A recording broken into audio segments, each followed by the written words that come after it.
नमस्कार, आप देख रहे हो उत्तर प्रदेश टाइम्स। आज हमारे साथ मौजूद हैं पैरालंपिक के देश के वो चैंपियंस जिन्होंने देश के लिए मेडल जीता। और आज हम उनसे बात करेंगे कि क्या उनके जीवन में क्या क्या संघर्ष आए, क्या क्या कठिनाइयों का सामना करना पड़ा और देश के लिए उनके इस योगदान के बारे में जानते हैं। आइए जी, साक्षी जी, मुझे ये बताइए, आप एक महिला हैं और पैरा ओलंपिक में क्या क्या मुश्किलों का सामना करना पड़ा है आपको? एक्चुअल में मैं F55 कैटेगरी में डिस्कस थ्रो करती हूँ और मैं पहले ऐसे नहीं थी। मैं पहले ठीक थी और मेरा 2017 में कार एक्सीडेंट हो गया था। उसके बाद मैं पैराप्लेजिक बनी और मेरी ज़िंदगी बिल्कुल ही बदल गई जब मेरा एक्सीडेंट हुआ उसके बाद। क्योंकि पहले हर चीज़ मैं अपने आप करती थी, अब मेरे को डिपेंड रहना पड़ गया था। और पहले से ज़िंदगी इतनी बदल गई थी कि मैं अब खुद से शिफ्ट होने में भी 2 लोगों की मदद लगती थी। तो उसके बाद मैंने अपना ये गेम शुरू किया, पैरा एथलेटिक्स शुरू किया। मेरे चाचा जी हैं जो मेरे को सबसे ज़्यादा सपोर्ट करते हैं घर में, उन्होंने ही ये शुरू करवाया मेरे से। और देखते ही देखते मैं 2021 में पहला नेशनल खेली अपना और उसमें मेरे 2 सिल्वर मेडल आए। और फिर उसके बाद मैं 2023 के नेशनल्स में तीनों में मैंने नेशनल रिकॉर्ड बनाया और मेरे तीनों में गोल्ड मेडल आए, डिस्कस, शॉट पुट और जेवलिन तीनों में। और अभी 2023 में वर्ल्ड चैम्पियनशिप खेलने के बाद मैंने पेरिस पैरालंपिक्स का ट्रायल दिया और मेरा सिलेक्शन हो गया। और मुझे अपनी खुद की जर्नी बहुत अभी तक की बहुत अच्छी लगती है।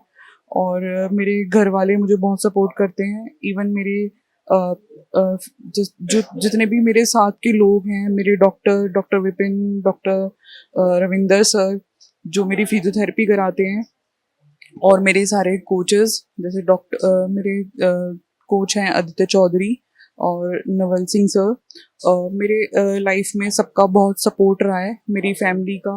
और मैं सबका धन्यवाद करना चाहती हूँ कि सबने मेरे को यहाँ तक पहुँचाने के लिए बहुत मेहनत करी है और आगे भी करते रहेंगे। और मैं आशा करती हूँ कि आगे मैं अपने देश के लिए गोल्ड मेडल जीत के लाऊं। आपसे जानना चाहूंगी कि आज भी देश में कहीं ना कहीं बात होती है बेटी पढ़ाओ बेटी बढ़ाओ की, तो वही आप इन सब चीज़ों से निकली हैं तो आपने देखा होगा कहीं ना कहीं लोगों का एक वो नज़रिया, एक वो सोच जिसका आपने सामना किया होगा। तो पहले की तुलना में अब क्या लोगों का नज़रिया बदला है? एक्चुअल में बेटी होना एक चैलेंज की बात है, क्योंकि पेरेंट्स भी हमेशा प्रोटेक्ट करने के उसमें रहते हैं कि हमें अपनी बेटी को प्रोटेक्ट करना है। क्योंकि हमारी जो इन्वायरमेंट है बाहर की देख के कि रोज इतने हादसे सुनने को मिलते हैं, तो वो उनका डर भी जायज़ है। और ऊपर से डिसेबल हो जाना तो वो डबल चैलेंज हो जाता है। और इस चीज़ से निकलना और इस चीज़ से निकालने में मेरी फैमिली का बहुत बड़ा हाथ है इसमें। और अभी आजकल पहले से बहुत चेंज आ रहा है हमारे। जैसे कि पैरालंपिक्स में भी देखने में पहले जब 2016 में सिर्फ एक ही मेडल था वुमेन्स के एथलेटिक्स में, और अभी आते आते इस बार बहुत सारे मेडल्स आए हैं।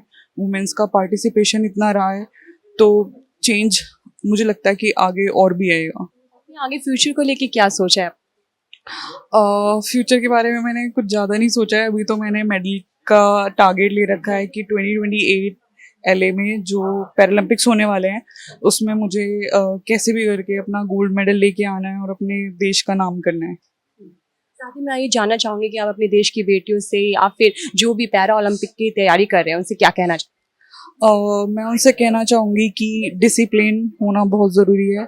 ऐसा होता है कि हम प्रैक्टिस कर रहे होते हैं और हमारी परफॉर्मेंस नहीं बढ़ रही होती, और उससे डिसअपॉइंट होके अगर हम वो चीज़ छोड़ देते हैं तो वो गलत है। अगर हम वो चीज़ कंटिन्यू करते रहेंगे तो एक दिन ऐसा आएगा कि हमारी परफॉर्मेंस ज़रूर बढ़ेगी। और हमेशा पॉजिटिव सोचना चाहिए, कभी भी किसी भी बात को लेके डिप्रेस नहीं होना चाहिए और अपना पॉजिटिव थिंकिंग लेके अपनी लाइफ को जीना चाहिए। बस यही कहना चाहूँगी। हैं? ये बताइए कैसे शुरुआत की आपने और क्या क्या कठिनाइयों का सामना किया? मैंने खेल क्षेत्र में 2019 में शुरुआत करी। जब मेरा कॉलेज ख़त्म हो रहा था तब मैं डिफरेंट करियर ऑप्शंस एक्सप्लोर कर रहा था, तभी मुझे पैरा स्पोर्ट्स के बारे में पता लगा। तो फिर उसके बाद मैंने अलग अलग गेम से ट्राई करा, जैसे कि स्विमिंग, बट मेरी जो मेडिकल कंडीशन थी वो स्विमिंग करना अलाउ नहीं कर रही थी। फिर मैंने शूटिंग ट्राई करा, बट मेरी उंगलियों में पावर्स नहीं है तो मैं ट्रिगर भी पुल नहीं कर पा रहा था। फिर मैंने टेबल टेनिस ट्राई करा, उसका मुझे कोई कोच नहीं मिला ज़्यादा। फिर मुझे पता लगा पैरा एथलेटिक्स में जैसे कैटेगरीज होती हैं डिसेबिलिटीज़ के हिसाब से, तो जो मेरी कैटेगरी है 15, ये सबसे सिवियर डिसेबिलिटी में आती है और इसमें जो हम गेम खेलते हैं वो क्लब थ्रो है। और ये गेम इतना टेक्निकल है, जो इक्विपमेंट होता है वो वुडन इक्विपमेंट होता है, नीचे एक मेटल होता है उसके, बट जो थ्रो करनी होती है हम अपने हाथों से पकड़ के थ्रो नहीं कर सकते क्योंकि उंगलियों में जान ही नहीं है। तो इसलिए हम एक गोंद यूज़ करते हैं जिससे हम इक्विपमेंट को अपनी उंगलियों में चिपका के तब थ्रो करते हैं। तो ये काफ़ी ज़्यादा कठिन था, शुरुआत में बहुत ज़्यादा दिक्कतें रहीं और बहुत बार ऐसा होता है कि जैसे गर्मी, सर्दी, बारिश होती है तो उसके हिसाब से हमारी थ्रोज़ डिपेंड करती हैं क्योंकि उसके हिसाब से गेंद चेंज होती रहती है। तो ये काफ़ी ज़्यादा कठिन रहा और मुझे लगता है कि अपने आप में खिलाड़ी होना एक अपने आप में चैलेंज होता है। उसके ऊपर से आप ऐसी मेडिकल कंडीशन ऐड कर दीजिए तो कितना ज़्यादा डिफ़िकल्ट रहा होगा। उसी के बाद मैं बताऊँ आपको तो 2020-21 में जैसे कि कोविड आ गया था तो मेरी स्पोर्ट्स मैं बिल्कुल नहीं खेल पा रहा था, कोई एक्सरसाइज़ नहीं थी और मेरा एकदम इनिशियल स्टेज से तो मुझे पता भी नहीं था कि मुझे क्या-क्या घर पे करना चाहिए। बट उसके बाद मेरी कोच नवल सिंह आदित्य चौधरी से मुलाकात हुई 2022 में। उन्होंने मुझे प्रॉपर ट्रेनिंग दी, हमने मेहनत लगाई और जो मेरी आपको मैं बताऊँ मेडिकल कंडीशन है उसमें हमें नेचुरल स्वेटिंग भी नहीं होती। तो हमने डिसाइड करा हम रात को 1 बजे उठ के ट्रेनिंग लगाते थे, मतलब हम 3 बजे ग्राउंड पे होते थे और 5-6 बजे तक सेशन कंप्लीट करके वापस जा रहे होते। तो हमने बहुत ज़्यादा डिफ़िकल्टीज़ देखी हैं और लास्ट ईयर एशियन गेम में डेब्यू करा था, उसमें गोल्ड जीता।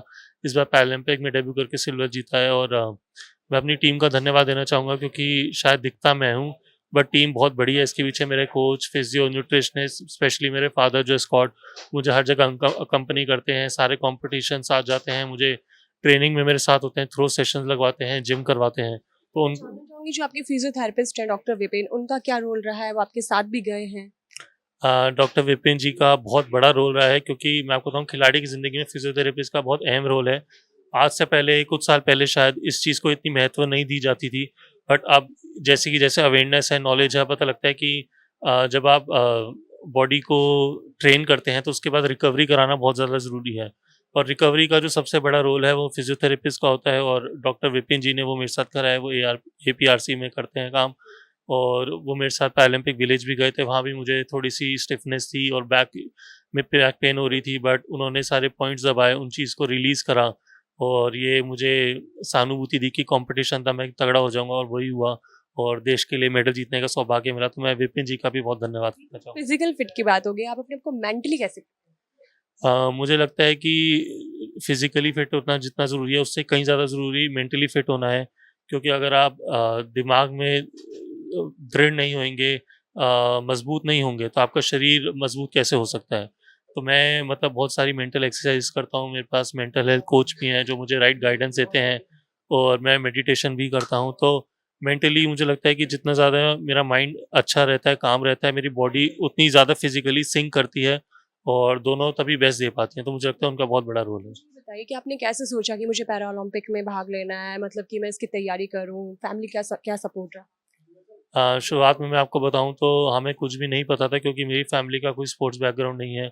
हमें नहीं पता था कि क्या करना चाहिए या स्टेट में कैसे जाया जाता है, उसका नेशनल खेले जाते हैं, फिर इंटरनेशनल, एशियन और ओलंपिक्स, पैरालंपिक्स तो बहुत ही मतलब एक बड़े सपने हो जाते हैं। तो उस वक़्त ऐसा लगता था कि कुछ थोड़ा बहुत कर लें, कहीं कोई सरकारी नौकरी लग जाए स्पोर्ट्स कोटे से, क्योंकि शायद सोच छोटी होती थी, बहुत ज़्यादा नॉलेज नहीं थी। बट धीरे-धीरे जैसे हमने इसमें ट्रेनिंग शुरू करी, कॉम्पिटिशन लड़ना शुरू करा, एक्सप्लोर करा, तो हमें लगा कि नहीं, इसमें बहुत ज़्यादा ग्रोथ हो सकती है और आगे मेरी लाइफ लॉन्ग भी ये बहुत ज़्यादा हेल्प करेगी क्योंकि अगर मैं सपोज़ किसी कॉर्पोरेट कंपनी में जॉब करता हूँ, आज मैं यंग हूँ, मैं सारा दिन बैठ के वहाँ काम कर सकता हूँ, बट जब मैं लेट 40s में आ जाऊँगा, तो शायद मेरे लिए इतना ज़्यादा सुबह से शाम बैठना मेडिकली पॉसिबल नहीं होगा। तो मुझे था कि मैं इसमें लूँ, इसमें मुझे खुशी मिलेगी, एक पहचान मिलेगी और एक सिक्योरिटी, स्टेबिलिटी मिलेगी। हमें पता है कि ज़रूर वक़्त लग सकता है चीज़ों में, बट हमने हिम्मत नहीं हारी और उसका नतीजा आप देख ही रहे हैं। फ्यूचर को लेके क्या सोच रहे हैं आप? हाँ, मेरा ये मानना है कि हर खिलाड़ी को यही सोच रखनी चाहिए कि जो पिछले कॉम्पिटिशन में उनकी परफॉर्मेंस रही है वो हमेशा उससे बेटर ही करें। कभी-कभी स्वाभाविक है कि परफॉर्मेंस थोड़ी ऊपर-नीचे हो जाती है, बट मैं इसी माइंडसेट से हर कॉम्पिटिशन में जाता हूँ कि जो मैं पिछले कॉम्पिटिशन में मेरा रहा है, मैं उससे बेटर ही करूँ, मेरी टेक्नीक बेटर हो, मेरी थ्रोज़ बेटर हो, मेरी पावर बेटर हो। तो उसी सोच के साथ मैं अब आगे मेहनत करते रहूँगा और आने वाली world championship, Asian game, Paralympics में अपना बेस्ट देके देश के लिए मेडल जीतूँगा। साथ ही पैरालंपिक के अलावा आपकी और कोई हॉबीज होंगी या फिर आपके कोई और गोल्स होंगे? मैं वैसे तो जॉब करता हूँ, मेरी गवर्नमेंट जॉब है। मेरी हॉबीज़ हैं कि मैं माउथ ऑर्गन बजाता हूँ, रूबिक्स क्यूब सॉल्व करता हूँ और मुझे किताबें पढ़ना बहुत अच्छा लगता है। तो ये मेरी एक्स्ट्रा करिकुलर हॉबीज़ है। आपने सुना पैरालंपिक्स के उन चैंपियंस की कहानी के बारे में, उनके संघर्ष के बारे में, उन्हीं की जुबानी। कैमरामैन अजय वर्मा के साथ दिति शर्मा, उत्तर प्रदेश टाइम्स। हम हैं देश के दिल, उत्तर प्रदेश की धड़कन, उत्तर प्रदेश टाइम्स।